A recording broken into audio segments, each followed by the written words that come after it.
NPR.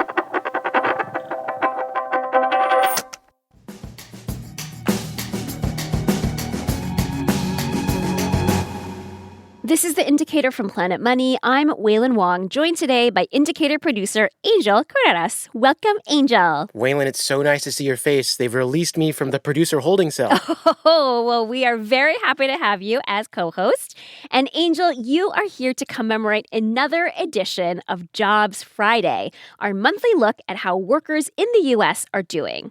We have the latest numbers from the Bureau of Labor Statistics. This was a rough month. The economy lost 92,000 jobs in February.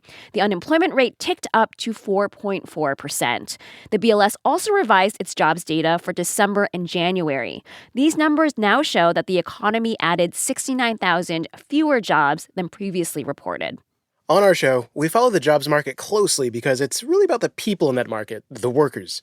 We want to know how many people have jobs, what industries they're in, and how much they're earning. For this month, we wanted to look at when people are working. Are they bakers who start making the donuts at the crack of dawn? Are they office workers typing at a cubicle during traditional business hours?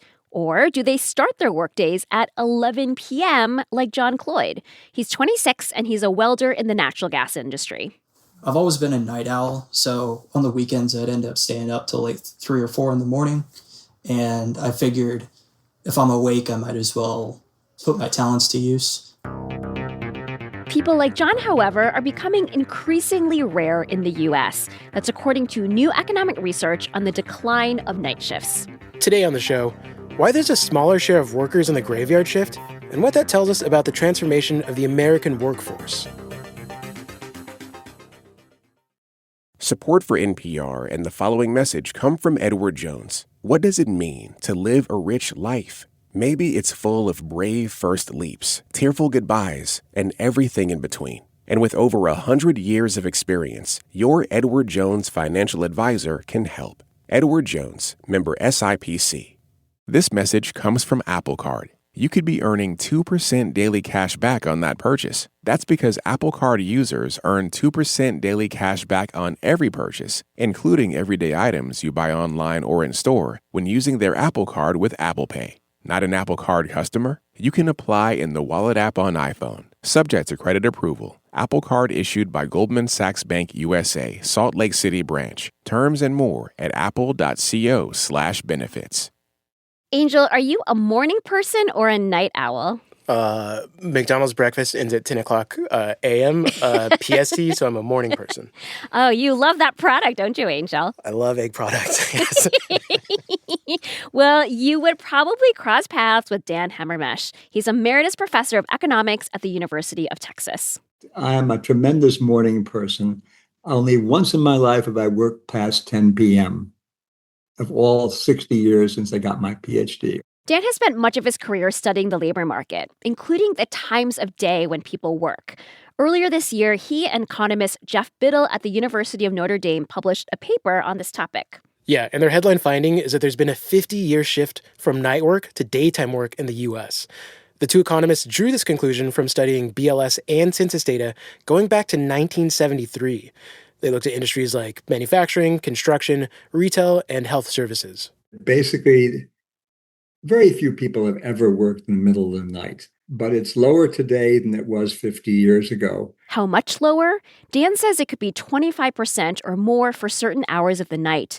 That means around 25% fewer workers toiling away during the 10 p.m. to 5 a.m. timeframe.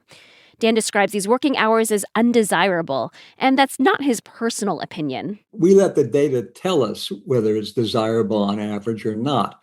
And the fact that the people who work at night are disproportionately low-educated people, either quite old or quite young, suggests it's not something that people who are at the height of their earning power would like to do. So inferentially, from the behavior of people, working at night is a generally undesirable thing. Now, of course, this is a general observation. People have lots of reasons for working at night. Some professions like firefighters, nurses, sometimes even us journalists. That can require being on call 24/7, right, Waylon? Yes, I had some early internships at newspapers where I had to be on overnight call covering cops. So you just picture me terrified listening to the scanner, hoping nothing happened. You're so strong, Waylon. Well, no, not really the right adjective for me. But if you take John Cloyd, the welder we heard from earlier, he lives in Florida and he works on equipment that converts natural gas into a liquid. Basically, like a hot glue gun, but thousands of degrees just fusing metal together with a filler. I should not be trusted with anything like that. John went to trade school and got this job a couple years ago. And he actually requested the night shift because he prefers those hours. His typical schedule is to wake up at 8:30 p.m. And then he starts work at 11 p.m. with plenty of caffeine coursing through his system. So I'll do energy drinks. So I'll switch it up between Red Bulls, Bangs, Monster, that kind of thing. He's hitting up the holy trinity of energy drinks. John says that working the night shift pays $2 an hour more than the day shift. And this tracks with economist Dan Hammermesh's findings. He says that over time, employers have needed to pay more to entice workers to take on these undesirable hours. We show that when the willingness of people to work night went down as they got wealthier, employers had to pay a higher premium for night work. Dan and his fellow economists tracked long-term changes in the makeup of the American workforce, and they looked at how these changes led to a decline in night work. One change is in the structure of the U.S. economy. Dan's paper says that in 1973, 27% of workers were employed in manufacturing. That's down to 13% now. The American economy has shifted away from manufacturing and more towards services. Another change, and this is the important one, is an increase in education. According to Dan's research, in 1973, 16% of workers had a college degree. Today, it's 46%. Dan says this increase in education is the big factor behind the decline in night work. People who earned degrees had better job opportunities. This is what Summer Crawford hopes will happen. She's 27 and lives in Atlanta. Right now, she works the night shift at a hospital doing what's called internal patient transport. Basically, taking patients where they need to go, like from the emergency waiting room to get labs done and then back again. It definitely can be hard on the body.